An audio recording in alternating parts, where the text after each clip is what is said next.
முன்னாடி எல்லா பல்லும் இருக்கு, பின்பக்கம் மட்டும் பல் இல்லை அப்படின்னா அந்த பல்லையும் எடுத்துட்டோம்னா அதை சுற்றி இருக்கிற எலும்பு கரைய இந்த 1-2 பல்லு இருந்தா எடுத்துடணுமா டாக்டர், இந்த மாதிரி டவுட் இருந்துச்சுன்னா அந்த பல்லுலாம் வீக்கா இருக்கு, நம்ம பிரிட்ஜ் போறதுக்கான ஆப்ஷன்ஸ் இல்லைன்னா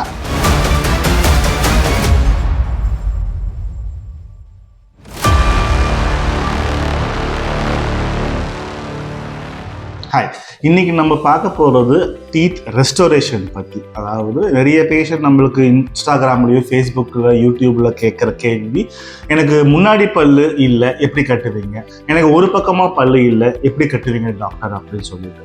ஸோ எங்களுக்குன்னு டென்டிஸ்ட்க்கு தெரியும் ஒரு கிளாஸிஃபிகேஷன் இருக்குது. அதாவது கிளாஸ் 1, கிளாஸ் 2, கிளாஸ் 3, கிளாஸ் 4னு தெரியும். அதாவது இந்த பிக்சரில் பார்க்கும்போது தெரியும் உங்களுக்கு, இதுதான் கிளாஸ் 1.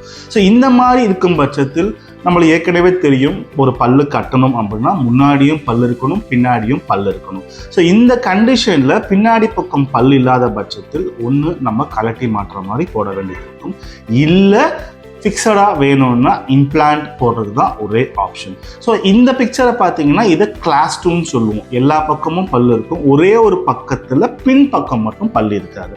ஸோ இதை கிளாஸ் 2ன்னு சொல்லுவோம். ஸோ இதுவும் அதே மாதிரி தான், ஒன்று பல்லு செட்டு கட்டலாம் கழட்டி மாட்டுற மாதிரி, இல்லை இம்ப்ளான்ட்ஸ் பொறுத்துலாம்.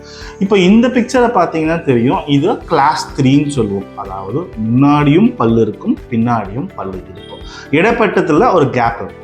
ஸோ இந்த மாதிரி கண்டிஷனில் நம்ம முன்னாடியும் பல் இருக்கு, பின்னாடியும் பல் இருக்கும் பட்சத்தில் நம்ம ஃபிக்ஸட் பிரிட்ஜ், கவுனர் பிரிட்ஜ்னு சொல்லுவோம்ல, அந்த மாதிரியும் கட்டிக்கலாம். இல்லை அந்த பல்லுலாம் வீக்காக இருக்குது, நம்ம பிரிட்ஜ் போகிறதுக்கான ஆப்ஷன்ஸ் இல்லைன்னா இம்ப்ளான்ட்ஸ் தான் பெஸ்ட் ஆப்ஷன். ஸோ இந்த பிக்சரில் பார்த்தீங்கன்னா இதுதான் கிளாஸ் 4. அதாவது பின்னாடி எல்லா பல்லும் இருக்கும், முன்னாடி இருக்கிற பல்லு மட்டும் இருக்காது. ஸோ இந்த மாதிரி கண்டிஷனில் அதே மாதிரி நம்ம பின்னாடி இந்த 2 பக்கமும் பல் இருக்கிறதால 2 சப்போர்ட் எடுத்து நம்ம க்ரௌன் அண்ட் பிரிட்ஜும் போட்டுக்கலாம், இல்லை இம்ப்ளான்ட்டும் போட்டுக்கலாம். ஸோ எதுக்காக இந்த மாதிரி வகையப்படுத்துகிறோம் அப்படின்னா, நீங்கள் இந்த கிளாஸ் 1 அண்ட் கிளாஸ் 2 பார்த்தீங்கன்னா டிஸ்டல் எக்ஸ்டென்ஷன் சொல்லுவோம். அதாவது நம்ம கலட்டி மாட்டுற மாதிரி பல் செட்டு போடும்போது என்ன ஆகும்னா, எவ்ரி டைம் கடவா பல்ல கடிக்கும்போது கொஞ்சம் கொஞ்சமாக இந்த பல் செட்டு பின்னோக்கி நகர ஆரம்பிக்கும். சீசா மாதிரி ஒரு பக்கம் அழுத்தினா இன்னொரு பக்கம் தூக்கும் பார்த்தீங்களா. ஸோ அதே மாதிரி பின்னாடி கடிக்கும்போது முன்னாடி கலண்டு வர வாய்ப்புகள் நிறையவே இருக்குது. ஸோ அதுக்காக தான் நிறைய பேஷண்ட் இந்த மாதிரி கம்ப்ளைண்ட் பண்ணுவாங்க, எனக்கு கலட்டி மாட்டுற மாதிரி வேண்டாம், எவ்ரி டைம் கடிக்கும் போது பல் செட்டு லைட்டாக தூக்குது டாக்டர், அதனால் எனக்கு கலண்டு வந்துடுமோங்கிற பயமும் இருக்குது, ப்ளஸ் சாப்பிடும்போது அந்த கேப்பில் சாப்பாடை போய் மாட்டுதுன்னு சொல்லிட்டு. ஸோ இந்த மாதிரி இந்த கிளாஸ் 1 ஆகட்டும், கிளாஸ் 2 கண்டிஷன் ஆகட்டும், கலட்டி மாற்ற மாதிரி போடாத பட்சத்தில் நம்ம பெஸ்ட் ஆப்ஷன் இம்ப்ளான்ட்.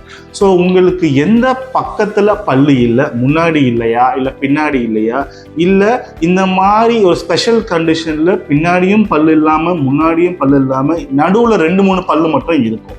ஸோ அந்த மாதிரி கண்டிஷனில் நிறைய பேர் கேட்குற கேள்வி, டாக்டர் இந்த எதுக்காக இந்த 2-3 பல்லு மட்டும் வச்சுக்கணும், அதையும் எடுத்துட்டு மொத்தமாக பல் செட் கட்டிக்கலாமேன்னு கேட்பாங்க. ஒவ்வொரு பல்லும் நம்மளுக்கு முக்கியம்.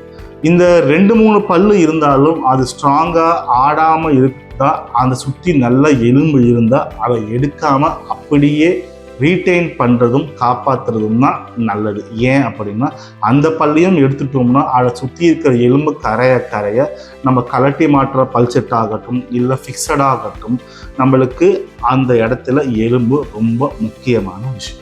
ஸோ 1-2 பல்லு இருந்தாலும் அந்தோட எலும்பு கண்டிப்பாக நம்ம பல் கட்டுறதுக்கு உபயோகப்படும். ஸோ அதையும் எடுத்துட்டோம்னா சுத்தமாக எலும்பு இல்லாத பட்சத்தில் நம்ம காம்ப்ரமைஸ்டாக தான் பல் செட்டு கட்ட முடியும். ஸோ இந்த 1-2 பல்லு இருந்தால் எடுத்துடணுமா டாக்டர், இந்த மாதிரி டவுட் இருந்துச்சுன்னா தயவுசெய்து எக்ஸ்ரே எடுத்து அந்த பல்லை சுற்றி எவ்வளோ எலும்பு இருக்குது, அதனால் நம்மளுக்கு எதாவது உபயோகப்படுமான்ட்டு உங்கள் டென்டிஸ்ட்டை கேட்டு தெரிஞ்சுக்கணும்.